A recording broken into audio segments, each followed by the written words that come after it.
방송에서 드리는 온라인 예배 시간이에요. 잠깐, 아직 준비가 안 되었다고요? 그럼 함께 준비해봐요.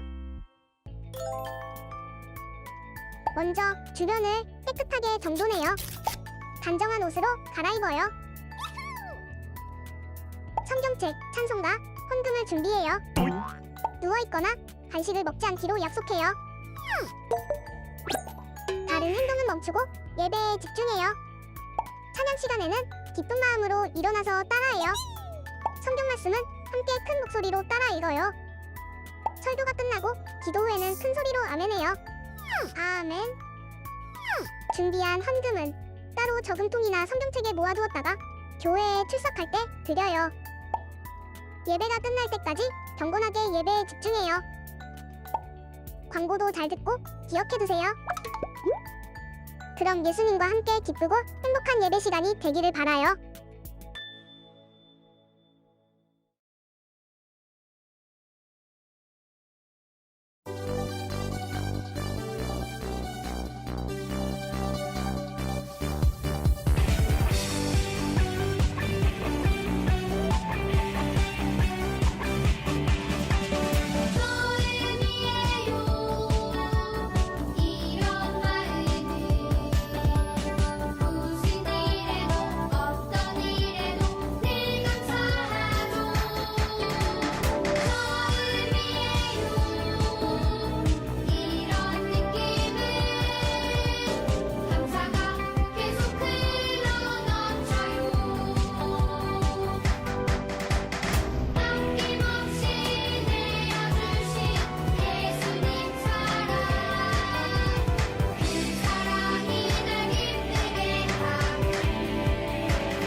오늘 하나님께서 우리에게 주신 말씀은 고린도전서 8장 7절에서 13절까지의 말씀입니다.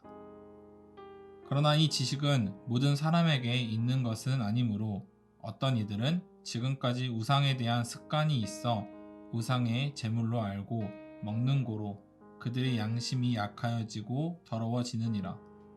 음식은 우리를 하나님 앞에 내세우지 못하나니 우리가 먹지 않는다고 해서 더 못 사는 것도 아니고 먹는다고 해서 더 잘 사는 것도 아니니라. 그런즉 너희의 자유가 믿음이 약한 자들에게 걸려 넘어지게 하는 것이 되지 않도록 조심하라. 지식 있는 네가 우상의 집에 앉아 먹는 것을 누구든지 보면 그 믿음이 약한 자들의 양심이 담력을 얻어 우상의 제물을 먹게 되지 않겠느냐. 그러면 네 지식으로 그 믿음이 약한 자가 멸망하나니 그는 그리스도께서 위하여 죽으신 형제라. 이같이 너희가 형제에게 죄를 지어 그 약한 양심을 상하게 하는 것이 곧 그리스도에게 죄를 짓는 것이니라. 그러므로 만일 음식이 내 형제를 실족하게 한다면 나는 영원히 고기를 먹지 아니하여 내 형제를 실족하지 않게 하리라. 아멘.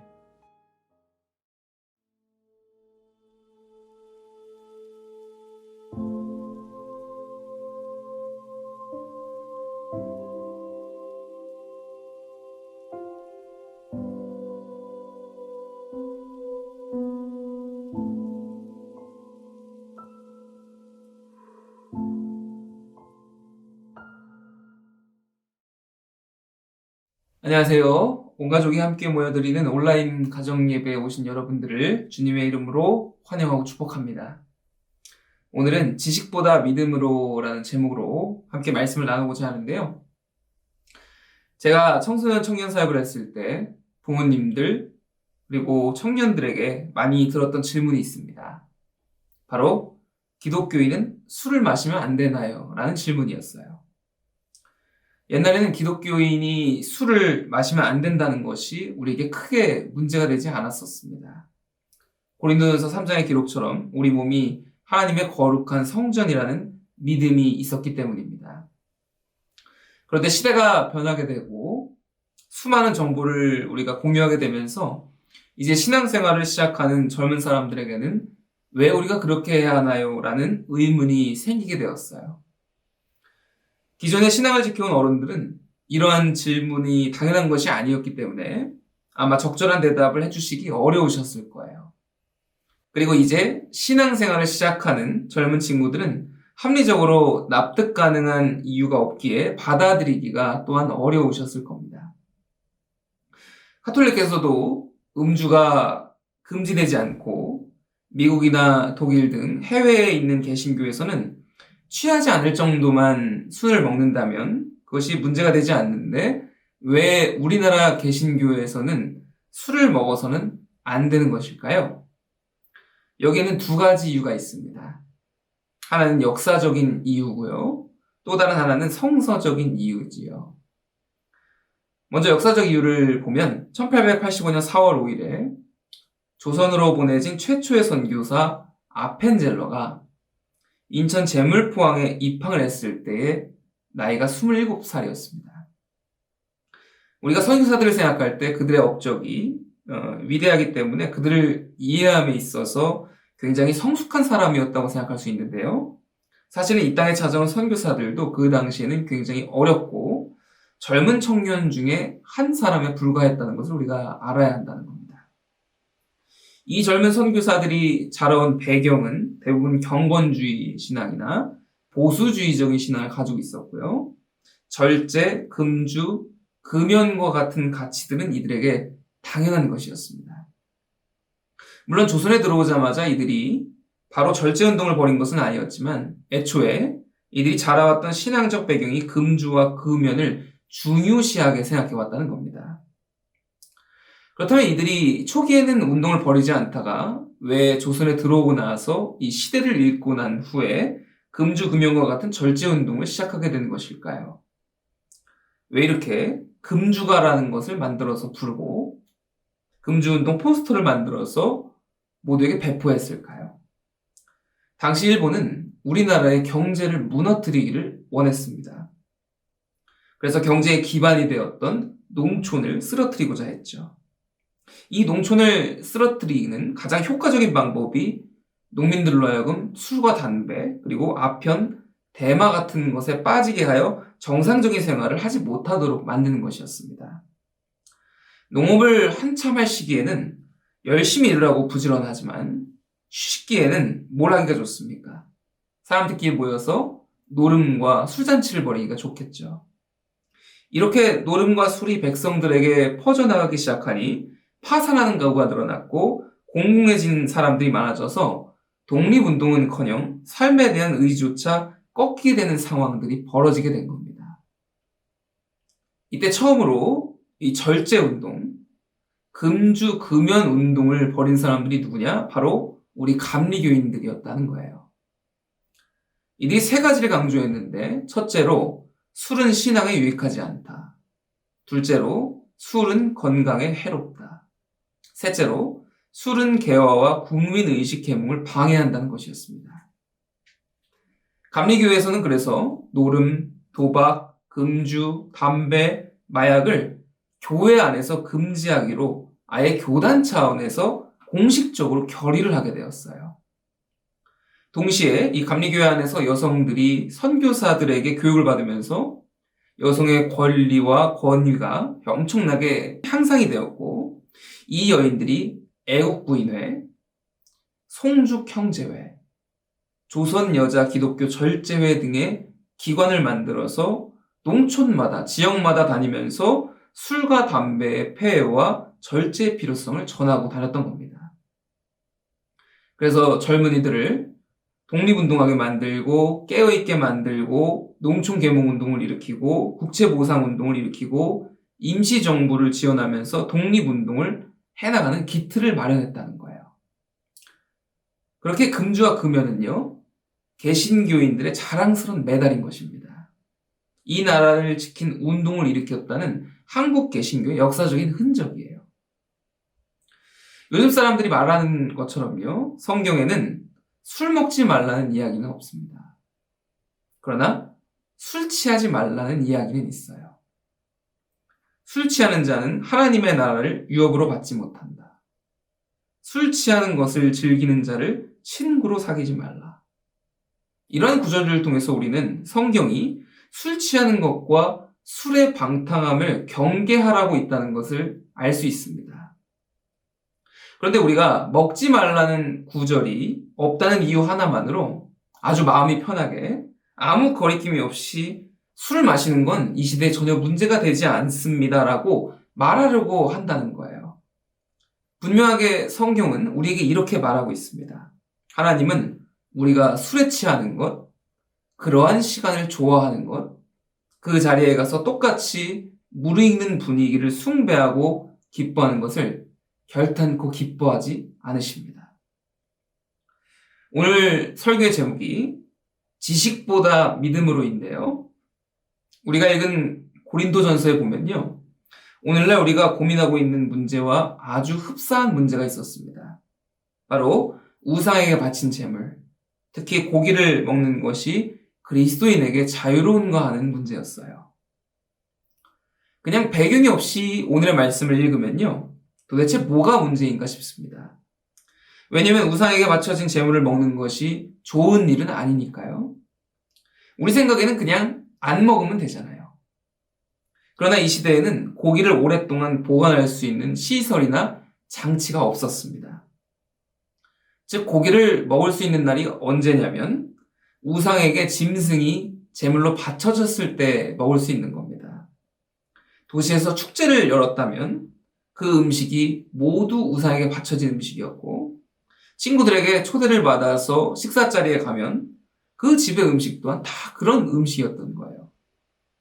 삶에서 마주하는 모든 행사, 절기, 기념일들이 다 우상에 관련된 것이었기 때문에 심지어는 장날에 사 먹어야 하는 시장에서 파는 고기조차도 그런 것이었기 때문에 고린도 교인들에게는 이것이 아주 심각한 문제였다는 겁니다.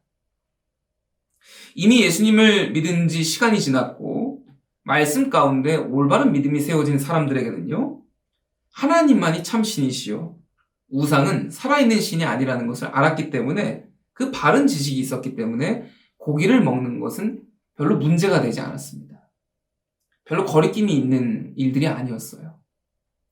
그런데 이렇게 고린도 같은 지역에서 우상을 믿다가 그리스도인이 된 사람들은 이런 올바른 지식이 없었기 때문에 그들에게는 하나님도 있고 바알도 있고 그모스도 있는데 다른 신에게 바쳐진 음식을 먹으면 내가 하나님을 배신하는 것이 아닌가, 내가 하나님을 섬기는 것과 동시에 다른 신을 또한 섬기는 것이 아닌가 하는 그런 믿음이 있었던 거예요.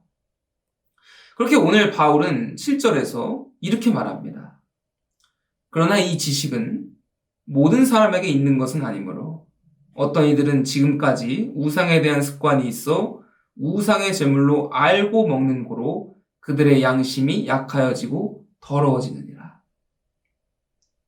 우상에 대한 습관을 아직 가지고 있던 믿음 생활이 얼마 지나지 않은 이 약한 그리스도인들, 이들에게는 올바른 지식이 아직 없기 때문에 제물로 알고 그것을 먹는 거로 그들의 양심이 약하여지고 더러워진다고 바울이 말했다는 거예요. 아무리 그 지식이 옳고 아무리 그 지식이 탁월하며 아무리 그 지식이 모든 논리 위에 있을지라도요, 다른 그리스도인들의 마음을 어렵게 하고 양심을 흔들리게 한다면 바울은 말하는 거예요. 우리가 같이 12절과 13절을 읽어볼까요? 이같이 너희가 형제에게 죄를 지어 그 약한 양심을 상하게 하는 것이 곧 그리스도에게 죄를 짓는 것이니라. 그러므로 만일 음식이 내 형제를 실족하게 한다면 나는 영원히 고기를 먹지 아니하여 내 형제를 실족하지 않게 하리라. 아멘. 더 나은 지식은요, 그리스도인에게 더 성숙하게 된다는 것을 의미하지 않습니다. 더 탁월한 생각은요, 그것을 가진 사람이 더 탁월한 그리스도인이 된다는 것을 의미하지 않습니다. 오늘 바울이 말하고 있는 성숙한 그리스도인의 모양이 무엇입니까? 그것은요, 그리스도께서 구원하신 다른 형제들을 사랑하기에 구원과 진리에 관련된 중대한 문제가 아니라면요, 자신이 바른 지식을 가지고 있어도 자신을 내려놓는 것입니다. 그 형제가 내 행동을 죄로 느끼지 않을 수 있도록 지식의 교만을 드러내지 않는 것입니다. 바울의 말처럼 하나님 한 분만이 참 신이시라는 올바른 지식을 가지고 있어도 평생토록 그 형제를 위해 나는 고기를 먹지 않으리라는 결단을 내리는 것입니다. 지금 우리 주변에는요, 카톨릭 교회도 술을 먹고요, 서양에 있는 교회들이 다 그런 음주의 문화들을 가지고 있습니다. 그렇게 우리에게 때로 이런 질문이, 이런 도전이 들어오게 됩니다. 우리 그리스도인들도 그것을 새로운 문화로 받아들여야 하지 않겠습니까? 시대가 변했으니 새로운 전통으로 받아들여야 하지 않겠습니까? 그러나 우리는 그렇게 할 수가 없습니다. 왜냐하면 우리가 그것을 시작하게 될 때 이미 앞서서 믿어온 수많은 신앙인들의 양심과 믿음에 상처를 줄 것이기 때문입니다. 술 먹어도 된다는 지식이 아무리 맞는 지식이라 할지라도 누군가 그 행동을 통해 마음에 어려움이 들고 상처를 입게 된다면 그것은 사랑이 아닐 것입니다. 그 무엇보다도 우리가 예수님의 마음을 닮아가기를 원한다면요, 옳고 그름의 문제보다 나와 형제의 영혼을 더 중요하게 바라봐야 할 줄로 믿습니다. 기도하겠습니다.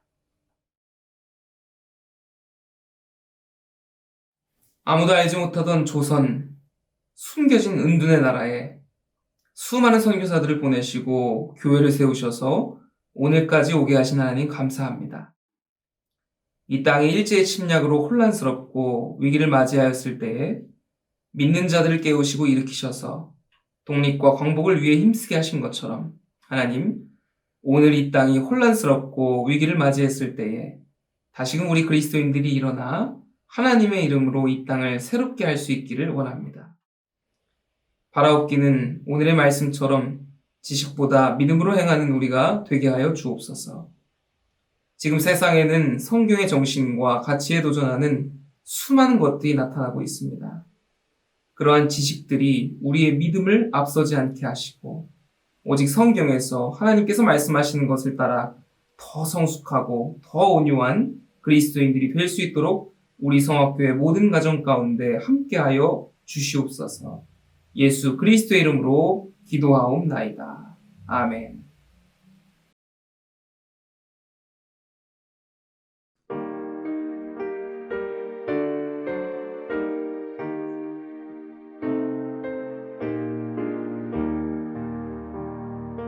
나의 믿음 약할 때에 주가 붙드네 마귀 나를 꾀일 때에 주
떠내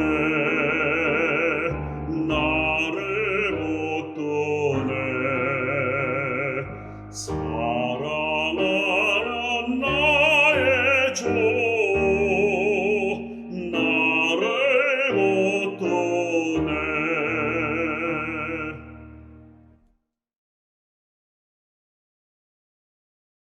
우리 함께 주님께서 가르쳐주신 기도로 예배를 마치겠습니다.